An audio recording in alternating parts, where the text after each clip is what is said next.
오늘은 성령 강림 주일입니다. 오순절에 성령 임하신 사건을 기억하고 기념하며 예배하고 있습니다. 오순절의 성령의 임하심은 단 한 번 그때 이루어진 사건이 아니라 우리 안에 다시 반복해서 일어나는 사건이기도 하죠. 우리도 다 성령을 받은 사람들입니다. 이 사실을 기억하며 우리 안에도 성령이 주시는 기쁨이 회복되는 복된 예배의 시간이 될 수 있기를 주의 이름으로 축원합니다. 여러분 혹시 힐송 처치라고 하는 이름을 들어보셨습니까? 호주 시드니에 있는 대형 교회인데요. 이 교회의 특징은 찬양입니다. CCM이라고 하는 현대적인 그런 찬양을 많이 부르고, 이 교회에서 나온 찬양이 온 세계의 젊은이들에게 이어지고 또 유행하는 그런 문화의 패턴을 만든 세상적인 기준으로 보면 굉장히 성공한 그런 교회입니다. 방송국도 가지고 있고요. 미국에도 힐송 처치를 세웠고요. 그리고 전 세계적으로 29개 나라에 그 교회와 함께하는 그런 교회를 세운 전 세계적인 수만 명 모이는 그런 교회가 되었습니다.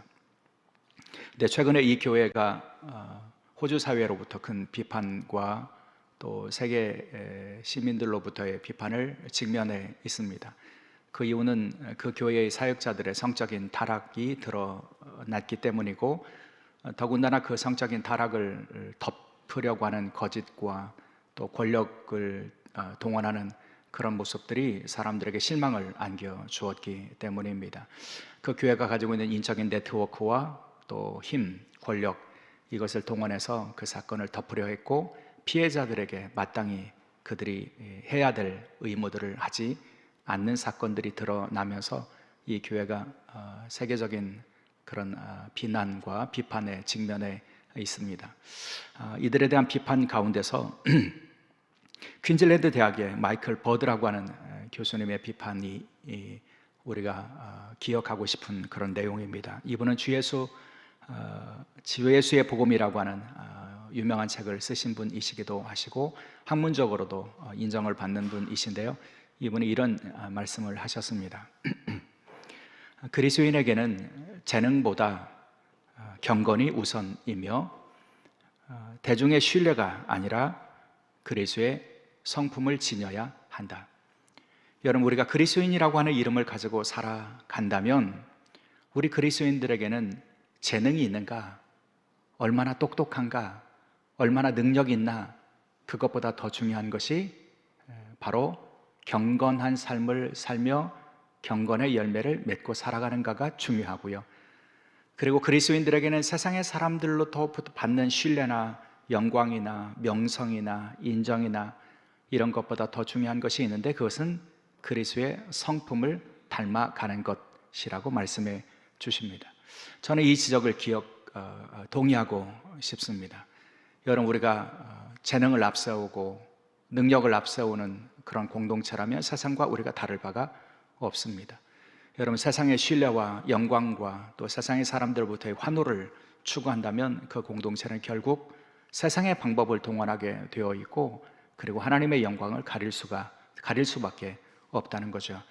그런 의미에서 우리 그리스도인들, 여러분, 누군가의 문제가 아니라 저와 여러분이 기억해야 될 진리는 바로 그것입니다. 우리가 그리스도의 사람으로 살아가는 동안 우리는 나의 재능을 자랑하기보다는 성령이 주시는 경건의 열매를 맺기를 소망하고, 그리고 사람들로부터 인정받고 신뢰받고 높아지기보다는 예수 그리스도를 닮아가는 사람이 되기를 원하는 마음을 품고 살아갈 수 있어야 한다는 것이죠.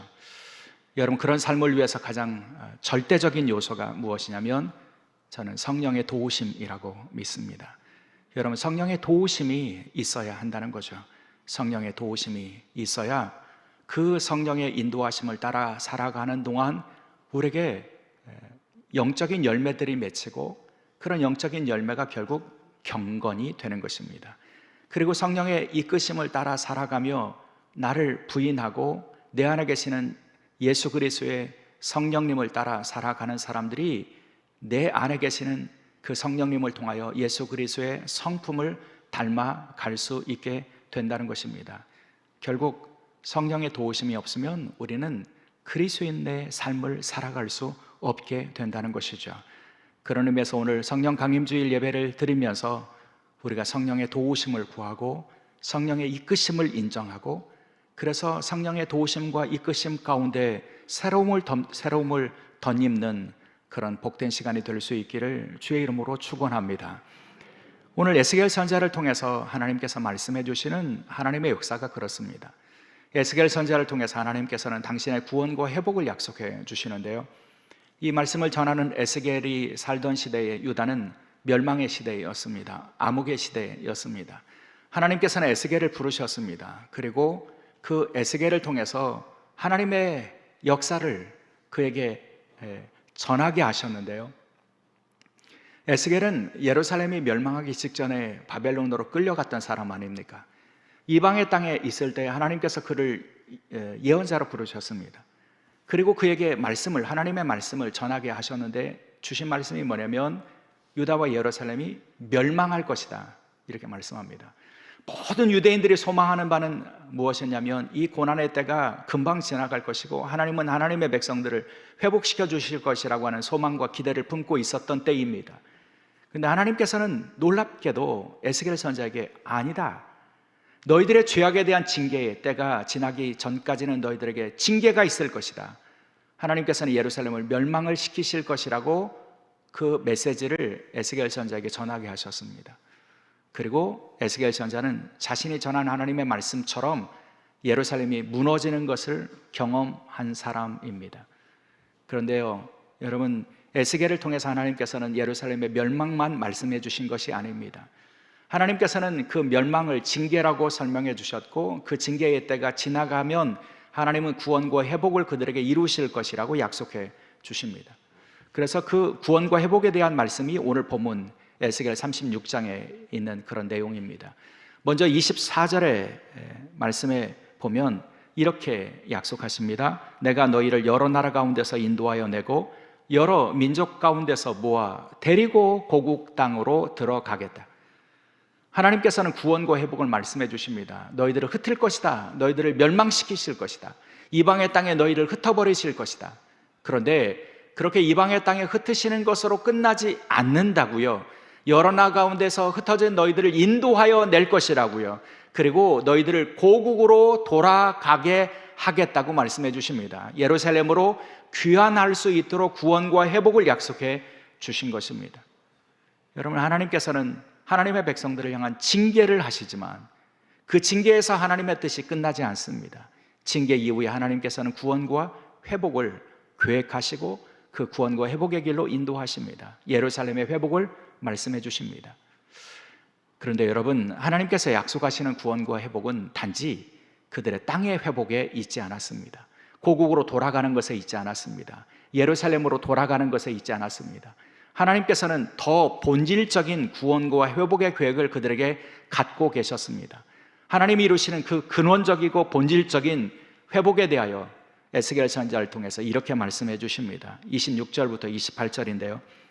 또 새 영을 너희 속에 두어 새 마음을 너희에게 두되 너희 육신에서 굳은 마음을 제거하고 부드러운 마음을 줄 것이며 또 내 영을 너희 속에 두어 너희로 내 율례를 행하게 하리니 너희가 내 규례를 지켜 행할지라.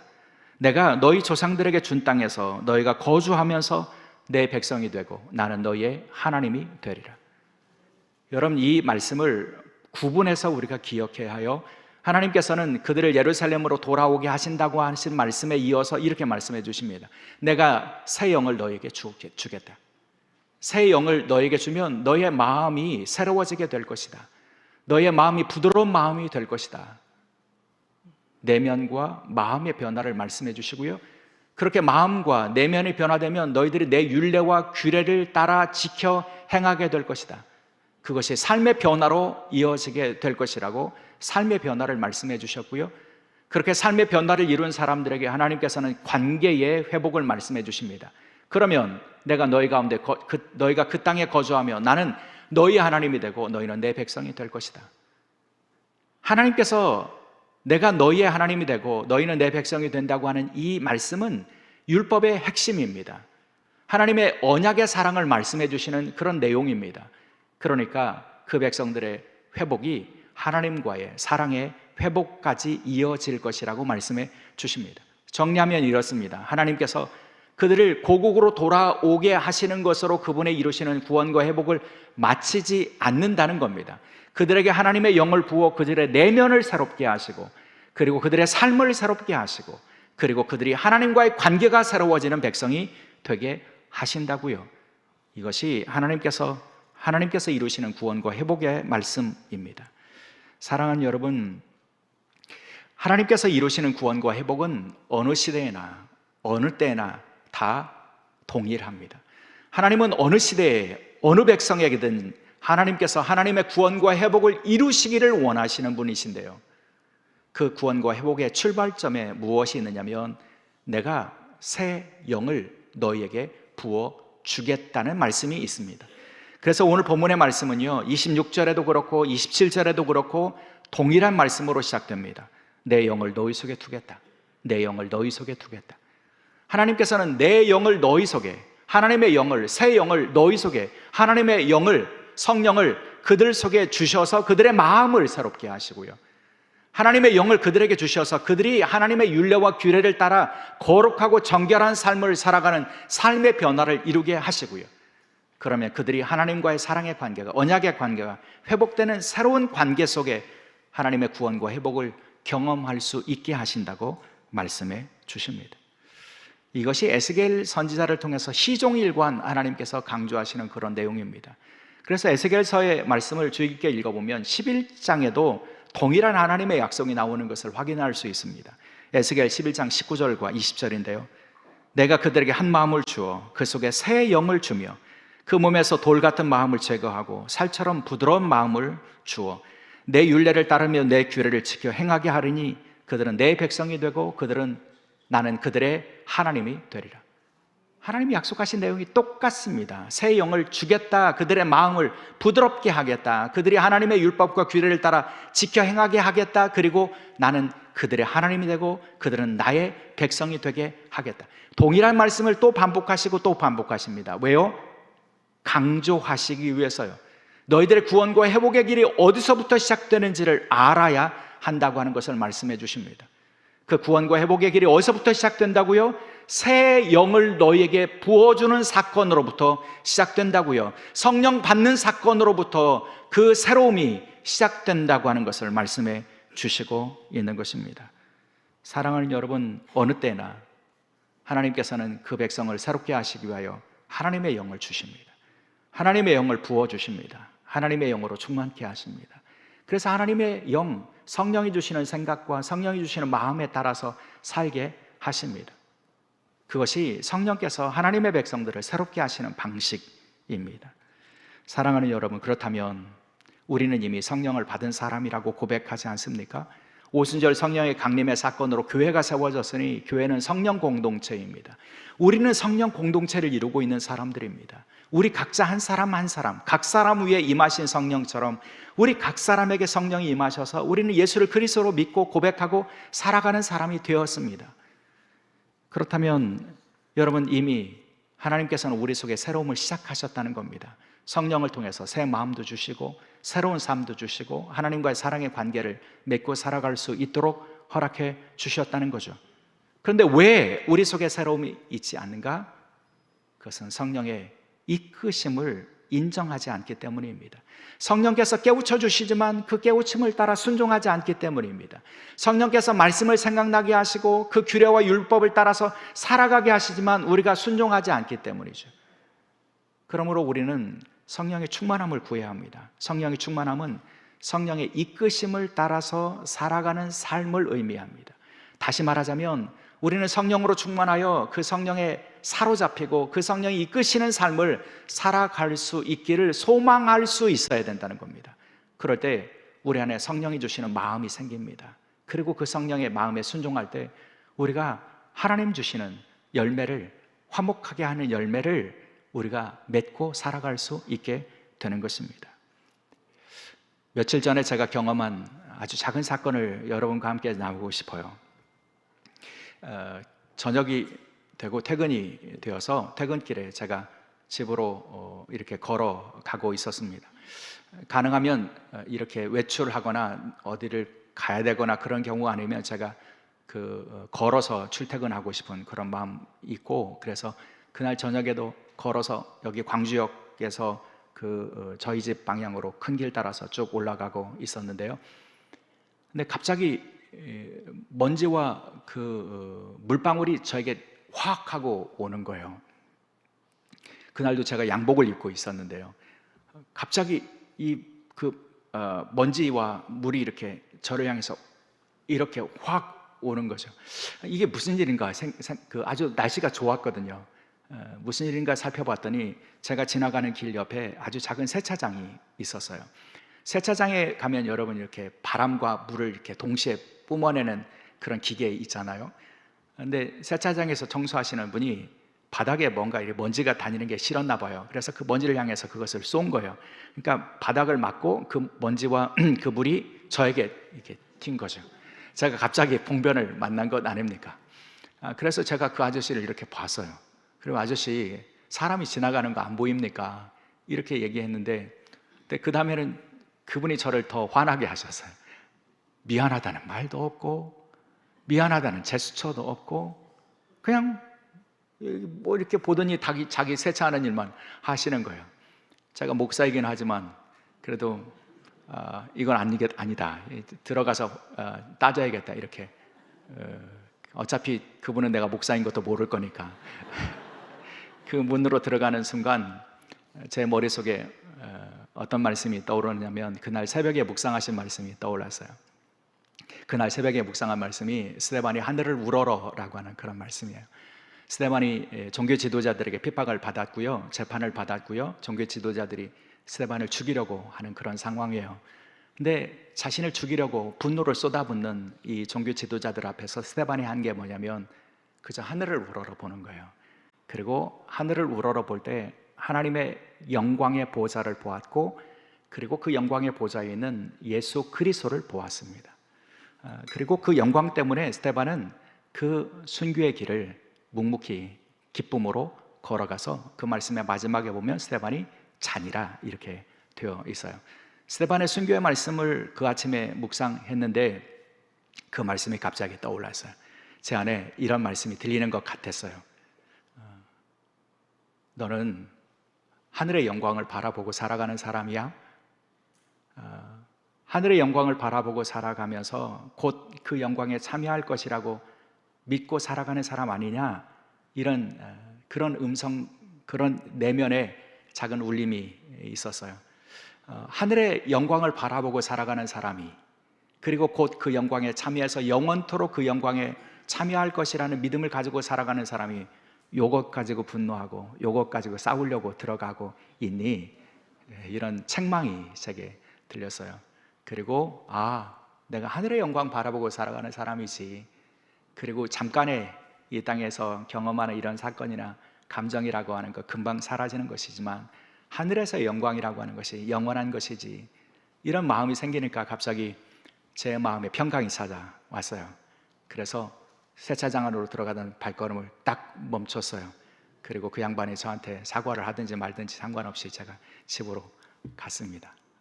잘했나요? 네. 저는 성령의 인도하심을 따라 산다는 것이 그런 것이라고 믿습니다. 성령님이 우리 안에 마음을 주세요. 어떤 마음을, 새 마음을 주십니다. 그리고 하나님의 말씀을 따라 살아가게 하십니다. 순종하면 하나님께서 그 순간에 우리가 예기치 못했던, 우리가 바라지 못했던 평강을 주십니다. 그래서 그 상황을 이기게 하십니다. 이것이 성령의 인도하심을 따라 살아가는 사람들의 모습이라고 저는 믿습니다.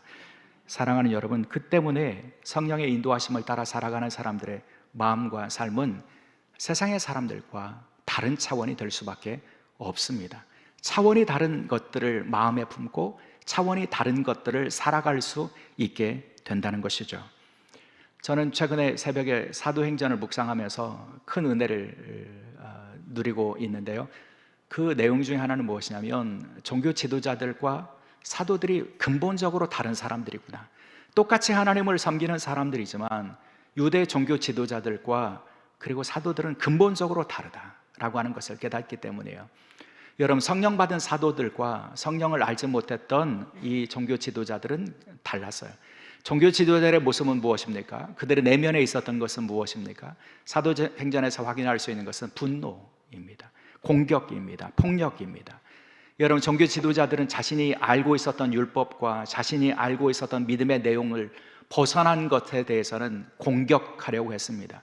그들이 알지 못했던, 받아들일 수 없었던 예수 그리스도의 복음을 전하는 사람들을 향해서 핍박했습니다. 옥에 가두었습니다. 때렸습니다. 심지어는 죽였습니다. 이것이 종교 지도자들의 모습입니다. 그들 안에는 분노가 있었습니다. 반면에 여러분, 성령을 경험한 사도들에게는 무엇이 있었습니까? 사도들에게는요, 여러분, 예수 그리스도의 성품이 있었습니다. 사도들에게는 성령이 주시는 그런 마음이 있었습니다. 그들에게는 기쁨이 있었습니다. 성령의 열매였습니다. 또 그들에게는 예수 그리스도의 성품과 인격을 닮아가는 모습들이 있었습니다. 그 대표적인 것이 스데반의 순교라고 저는 믿습니다. 스데반이 순교할 때요, 여러분, 그가 마지막으로 하나님 앞에 기도한 것이 두 가지 아닙니까? 하나는 내 영혼을 받아 주옵소서라고 하는 기도였고요, 다른 하나는요, 저들의 죄를 용서하여 주옵소서라고 하는 기도였어요. 근데 여러분, 이 기도가 누구의 기도였습니까? 십자가를 지시는 예수님의 기도 아니었습니까? 여러분, 스데반이 마지막에 그런 기도를 했다는 것은 그 안에 예수 그리스도의 인격과 성품이 자리잡고 있었다는 증거입니다. 누구에게요? 성령의 사람에게요. 성령의 사람들에게는 그렇게 예수 그리스도를 닮는 모습이 있습니다. 예수 그리스도의 인격이 있습니다. 그래서 그들은 세상이 감당할 수 없는, 세상이 이해할 수 없는 그런 삶을 살 수 있게 되었던 겁니다. 그들의 내면에는 기쁨이 있었습니다.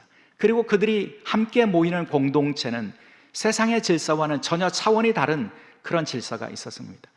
여러분, 사도행전 2장 오늘 본문의 내용은 오순절 성령 강림을 경험한 이후에 초대교회의 모습을 말씀해 주시지 않습니까? 그들의 특징이 무엇이었습니까? 그들이 마음을 같이 했다, 이렇게 말씀해 주시지 않습니까? 여러분, 마음을 같이 하는 것이 가능합니까? 여러분, 우리가 가장 친밀한 부부간에도 마음이 같아집니까? 다르죠. 그런데 여러분, 그냥 살아온 배경도 다르고 삶의 내용도 다른, 여러분, 그 수백 명의 사람들이 초대교회를 이루었는데 그 안에 마음을 같이 했다는 겁니다. 한 마음을 품었다는 겁니다. 이게 어떻게 가능했을까요? 저는 성령이 주시는 마음에 각자가 여러분 공감하고 성령이 주시는 마음에 순종했기 때문에 가능했다고 믿습니다. 여러분, 너와 내가 한 마음이 아니고요, 나도 성령이 주시는 마음에 순종하고 너도 성령이 주시는 마음에 순종할 때 한 마음을 품게 되는 겁니다. 그리고 그들의 마음이 그렇게 하나가 되니까 그들 안에, 그들의 삶 속에 여러분, 하나님 나라의 질서가 이루어지게 되지 않습니까? 세상에서는 우리가 어디에서도 맛볼 수 없는 그런 사랑의 공동체가 이루어지게 되지 않습니까? 그들이 자신의 것을 자신의 것이라고 주장하지 않았습니다. 여러분, 이기적이고 개인중심적인 그런 본성을 가지고 살아가는 사람들이 모인 곳에 자기 것을 자기 것이라고 주장하지 않는 일이 어떻게 벌어질 수 있습니까? 사랑 때문이죠. 예수 그리스도의 영에 사로잡혔기 때문에 예수 그리스도께서 십자가에서 보여주신 사랑에 그들이 사로잡혔기 때문에 가능한 겁니다.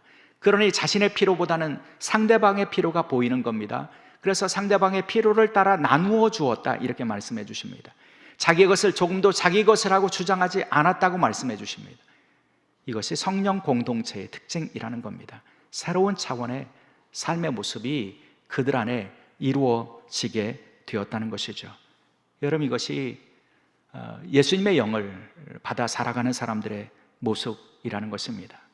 사랑하는 여러분, 초대교회가 성령을 경험한 다음에 그토록 놀라운 변화를 경험할 수 있었던 근본적인 이유가 무엇이었을까 묵상해 보면 그 이유는 분명합니다. 성령 받기 전에 사람들과 성령 받은 후에 사도들이 달라졌고, 성령을 알지 못하던 종교 지도자들과 성령 받은 제자들의 모습이 달랐고, 성령 받은 공동체가 그렇게 세상의 어떤 곳에서 경험할 수 없는 타자중심적인 사랑의 공동체를 이루었던 이유가 무엇이었을까요? 그것은 그들이 받은 성령이 십자가에서 당신을 되어주신 예수의 영이기 때문입니다. 여러분, 기억하십시오. 성령은 예수 그리스도께서 약속하신 영입니다. 예수 그리스도께서 또 다른 보혜사를 주시겠다고 약속하셨고 그분을 보내주셨는데 그분이 성령이시라는 겁니다. 그러니 그 성령님은 예수의 영이고 그 성령님은 예수님과 다른 분이 아니시라는 거죠. 그러니 그 성령님을 받으면 예수님의 십자가 사랑으로 사로잡히게 되어 있다는 겁니다. 그 예수님의 영을 여러분 우리가 경험하면 우리의 내면이 바뀌어질 수밖에 없고 우리의 삶이 새로워질 수밖에 없다는 겁니다. 그런 사람들이 모인 공동체는 십자가 사랑의 공동체가 될 수밖에 없다는 거죠. 그리고 그런 공동체의 가장 큰 특징은 무엇이냐면 평화입니다. 화해입니다. 여러분 그 사실을 우리에게 가장 잘 보여주는 장면이 요한복음 20장이라고 저는 생각합니다. 예수님께서 십자가에 달려 죽으셨습니다. 그리고 부활하셨습니다. 부활하신 주님이 제자들을 찾아오십니다. 요한복음 20장에 보면 부활하신 주님이 제자들에게 찾아오셔서 두 가지를 주셨습니다. 하나는 평강이 있을지어다, 평강을 선물로 주셨습니다. 평강이라고 번역되는 단어는 에일레네입니다. 평화의 상태입니다. 그러니까 다른 말로 번역하면 평화를 주신 겁니다. 예수님이 주시는 평화를 그들이 선물로 받아 누리게 하셨고, 그리고 예수님 주시는 십자가 사랑을 통한 평화를 누리는 사람들을 통해서 세상에서 화해와 십자가에서 이루신 그 화해와 평화의 사건이 이루어지게 하시기를 원하셔서 제자들에게 그 평강과 평화를 주신 겁니다. 그런데 여러분 그 평화의 길을 걸어가는 제자들을 내버려 두시지 않으셨고요, 평강을 주시면서 평화를 주시면서 또 한 가지 선물로 주신 게 뭡니까? 성령을 받으라. 성령을 주신 겁니다. 평화의 삶을 살아가는 것은 우리의 힘으로 되는 것이 아니라는 겁니다. 여러분 우리는 누군가를 포용하고 십자가 사랑으로 안아주고 그래서 하나 이루는 것이 불가능한 사람들입니다. 그래서 우리는 평화를 이루기 위해서는 성령의 도우심이 필요합니다. 십자가 사랑이 필요하다는 것입니다. 그래서 주님께서는 부활의 몸으로 찾아오셔서 성령을 주시면서 제자들을 평강의 길로 인도하여 주신 겁니다. 그러므로 사랑하는 여러분, 우리가 성령의 사람이라고 하는 증거는 우리를 통해서 평화가 이루어지는 모습에서 찾아야 한다는 겁니다. 가정에서, 우리가 속해 있는 공동체에서 평화를 이루게 하는 힘이 성령의 능력이라고 하는 것을 믿음으로 고백하고 성령의 이끄심을 따라 평화의 열매를 맺어가는 믿음의 종들이 될 수 있기를 주의 이름으로 축원합니다. 사랑하는 여러분, 우리 이미 성령 받은 사람입니다. 기억하십시오. 여러분 우리는 성령을 받아서 성령의 사람으로 살아가고 있습니다. 그러니 우리가 우리의 내면이, 마음이 바뀌고 그리고 삶이 바뀌고 존재가 바뀌고 성품이 바뀌고 그리고 하나님과의 관계가 바뀌는 것은 당연한 선물이라고 하는 것입니다.